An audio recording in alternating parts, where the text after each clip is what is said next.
Hello friends, welcome to the Soviet journey. In this video, I will give you information about 5 internationalist women partisans who played a critical role in the defeat of the Nazis and set an example for all European resistance women with their contributions. The title of the video was actually an irony. I wanted to tell you about these 5 strong women who made the Nazis cry. At this station of our Soviet journey, you will find information about 5 different resistance women from 5 different countries. I hope you enjoy the contents. When the Nazis' defeat in World War II is mentioned, the role of the United States or Western countries is exaggerated, with examples such as the Normandy landings, which were imposed by force by the Western world. However, as we all know, fascism was destroyed as a result of the fierce and self-sacrificing struggles of the people of the Soviet Union. But beyond all this, during the war, numerous resistance movements were organized in all countries occupied by the Nazis, especially in European countries. Communist parties and organizations played key roles in the decline of the Nazis. For this reason, the Great Resistance and countless heroic acts in Europe need to be told at least as much as Soviet history. At this station of our journey, let's get to know 5 heroic internationalist female partisans of anti-fascist resistance in Europe who made significant contributions to defeating fascism, the greatest scourge of humanity, and changing the course of history.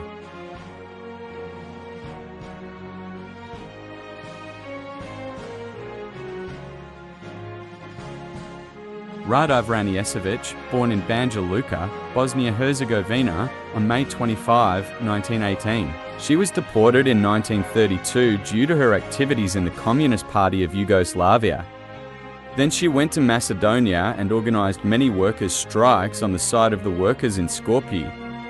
Although she was Bosnian, she was closely interested in the land issue called the Macedonian problem.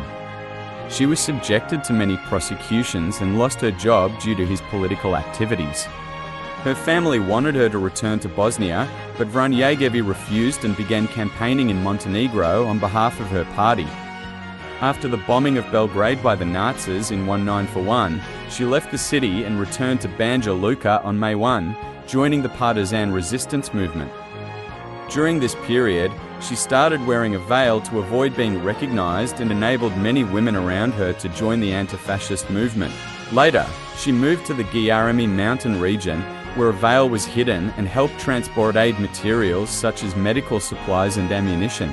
She joined the National Liberation Council of the anti-fascist state of Bosnia and Herzegovina on November 25, 1943. In the spring of 1944, she went to the city of Drva in western Bosnia. She was captured by Nazi paratroopers in Drva on 25 May, her 26th birthday, and executed the next day. After the liberation of Yugoslavia, Vranješević's remains were transferred to the partisan cemetery in Banja Luka, and she was given the title of People's Hero of Yugoslavia.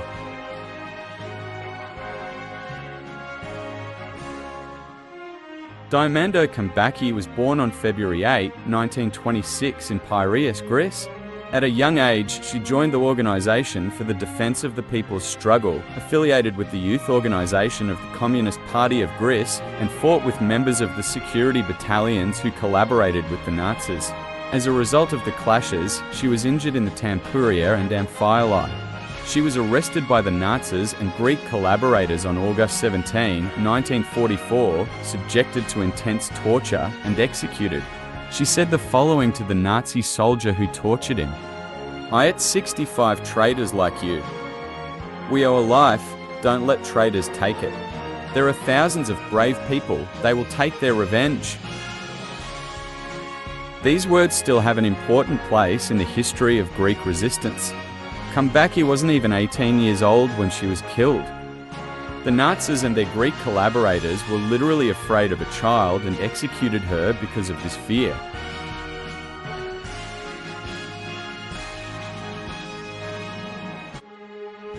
Liri Gero was born in 1926 in Peeva, Albania. At the age of 13, she joined the resistance with communist groups organized against the occupation of Albania by fascist Italy. She opened her house to the resistance fighters for their activities and provided great support to the partisans. On September 14, 1943, she joined the ranks of the Albanian National Liberation Movement along with 67 other female partisans from Gero and Peeva. She joined the 16th Assault Brigade, which has an important place in the history of the resistance. On October 6, 1944, she fought fierce battles against fascists along the road at Čukas near Lozno. She was injured in these conflicts and continued to fight until she lost her senses and could not move. The fascists found her unconscious. In response to the 17-year-old's resistance, the Nazis took revenge by tying her to a tree, pouring gasoline on her, and burning her alive. After the war, she was given the title of Albanian people's hero for her heroism and for defending her homeland against the invaders at a young age. Gero has been a figure often cited as an example regarding the roles of women and young people in society in socialist Albania. The 68 women who participated in the resistance are still remembered with respect today.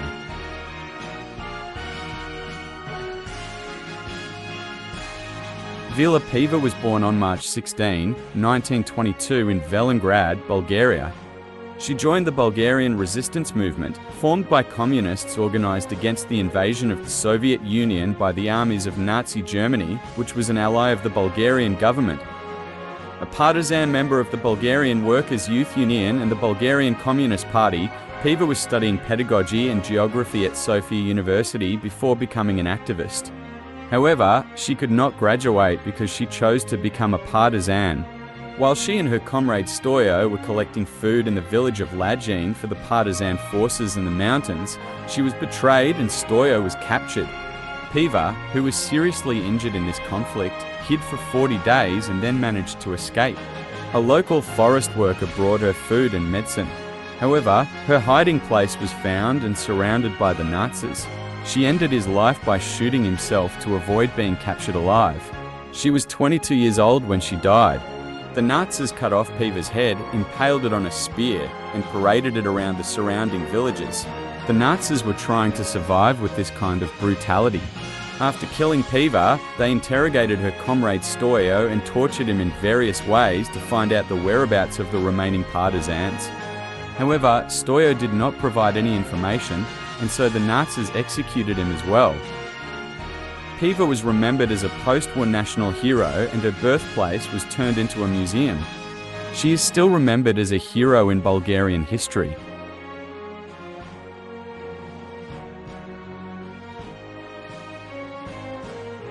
Hanna Sawicka was born on December 19, 1917 in Kraków, Poland. Her father was a member of the Polish Socialist Party Left. In 1931, they moved to Warsaw, where Sawicka finished school and studied law.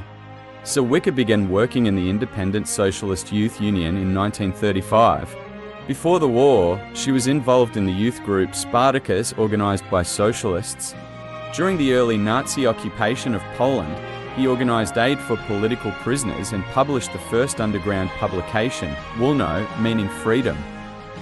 She was the director of Byuletin Radioi, which printed Soviet orders received from Moscow radio stations in June 1941 when the Nazis attempted to invade the Soviets. In addition, she provided aid to people in the ghettos, from which her father had managed to escape, and also established a committee to help victims of the occupation.